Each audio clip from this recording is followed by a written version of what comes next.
My girlfriend and I were taking a long-awaited walk on the beach near where we lived and noticed for the first time people enjoying themselves in their bikinis and swimsuits, but wearing face masks. At first, it was a little odd to experience this new reality, especially in a place that I had long associated with unrestricted freedom. No one seemed to mind, however. They played and frolicked like anyone would on such a beautiful day, but now with this slightly surreal reality. Then the idea for this image dawned on me. What would it be like to get home after such a satisfying day and discover your newly realized tan lines? I asked a dear friend's teenage daughter to pose for me, and while we were working together, she told me how bummed she was not to have a proper high school graduation due to the pandemic. It was in that moment that I captured this resigned expression. From there, it was all up to my retoucher to add the proper detailing to complete the concept. Yes, this is a dear friend of mine's daughter. Her name is Shelby. And, you know, when I had a different approach to this shoot. I had a different expression in mind. I had a different circumstance, but still with that tan line. But then when she started talking about school, I got one frame out of all the hundreds that I shot that stuck out. And it was that expression. I'm like, that's the one, right? It's just this kind of like resigned but annoyed expression, you know? This is what I'm dealing with, but you know, whatever. And my intent for the whole, for doing it was really, I mean, I kind of take a lighter view to things naturally. You know, a lot of my work is, it's got some humor to it. And by the way, I've been doing this a long time. I've been doing this for 30 years as a commercial and fine art photographer. Oh. I am a photo illustrator. I communicate, my work is conceptually based. I'm a visual storyteller. So this stuff is, you know, what I normally do. And I wanted it to be, you know, look, like everyone was freaking out at that time. I mean, no one knew what the hell was going on, you know, fearful, you know, just lonely, just a lot of people were going through a lot of tough stuff. And I was like, I want to do something different than just your typical depressive, more, you know, photos of the pandemic. I think it's important that those documentary photographers and photojournalists have captured this, and they've done it really, really well. But I'm kind of like, well, let's maybe take a more of a lighter side to this. And so that's what I did. And my retoucher, who I guided on it, was the one who really implemented the all those nuances, the tan lines themselves, and the background and everything else. I normally do it myself, but I felt like this was too important, so I really wanted an expert to do it. That's why I hired them. I've worked with them for many, many years. And when they came back with it, I was like, oh my God. I was like, I had a vision for it, but then when she brought it back, it was like beyond my vision. So it just really was overwhelmed by how good it turned out. So I was very, very happy with it. What was your original vision, and what are we seeing? That's something like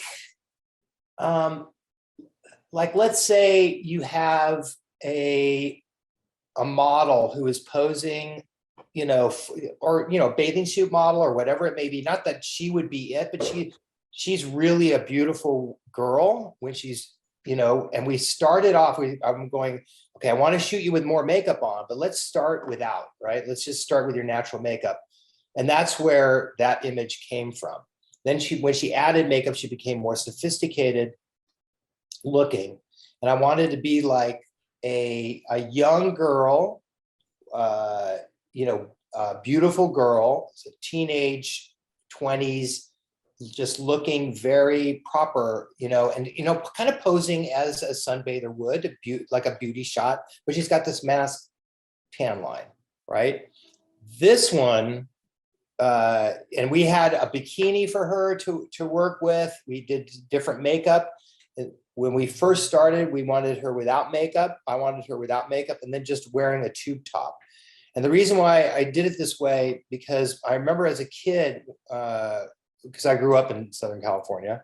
I have sisters, being out in the sun all day, at the beach or whatever, their shoulders would hurt and so they would wear two tops after a long sunny day, right? So they'd show up, beet red, tan lines, but tube tops and all sorts of ointment on their shoulders.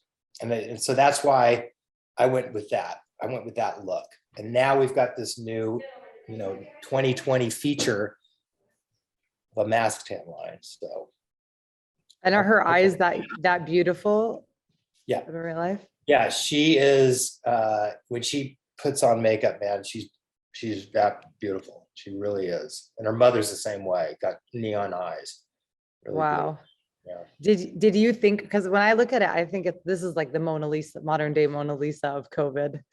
Did you have that? Yeah, I perception? didn't, yeah, I had no, it's just the way it turned out. A lot of people have made that comment before, because of you think about it, the positioning, the stare at the viewer, the wry smile, and then of course you have the background going on in the background of the Mona Lisa also.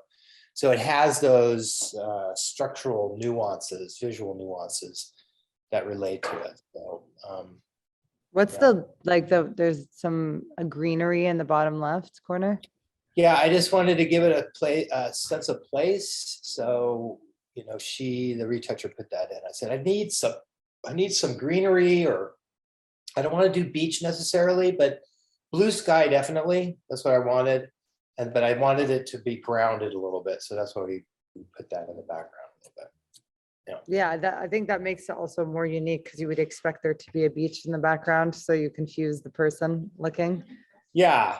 I mean, my sisters would show up with tan lines no matter if we were in the mountains or in the desert or at the beach. So maybe I've seen too many beach photos and wanted something a little bit different, so anyway. Well, that's super inspirational for the other photographers. I'm sure people have tons of content that they could repurpose and make into these really brilliant concepts.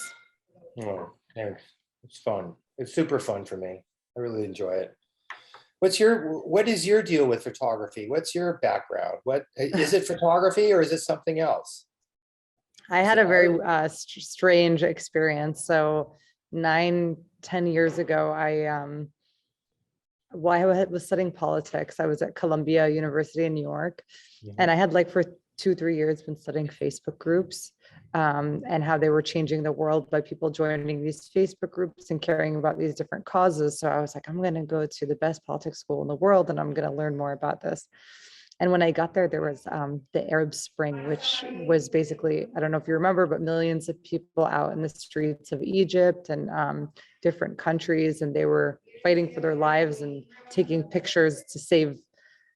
The amount of imagery during that time was incredible. So I would go on Twitter, I would find these pictures, and then the next day they would disappear. So I was like, why do social media platforms do that? And how can I organize the images coming out of there so people can understand what's going on in these different places? So I ended up finding some engineers and building a hashtag search engine that used hashtags to pull pictures. And then I would organize them like, this is coming from Egypt, this is coming from Syria, this is coming from these different countries, Venezuela.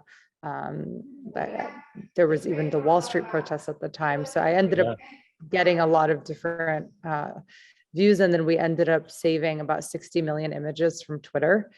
And then what I realized was that these were Twitter links. So if Twitter shut down, I would lose all of the links and all of the media, and you're not allowed to download them because you don't own the rights to them. So what I was told was you need to get the rights for these pictures in order to save them. So I ended up building what is Scopio today because I wanted a place that could get the rights and distribute the work as fast as possible. And since then, we have now more than 1 million images and 15,000 people, and we're building an app, so it'll be out in a month or two. And I think we'll grow to hundreds of thousands and then millions of artists. But the idea is if Instagram or Twitter shut down tomorrow, there goes all of our work and we're going to lose all that history. So and New York Times calls us like the Getty of social media. So that's where we see ourselves. And yeah, and now it's obviously grown way bigger. than my original how- idea. All right, I hope you enjoyed that last episode and learned something new. Don't forget to tune in to the next episode to see what other crazy, incredible, creative, and empowering lessons you can learn from the photos in this book.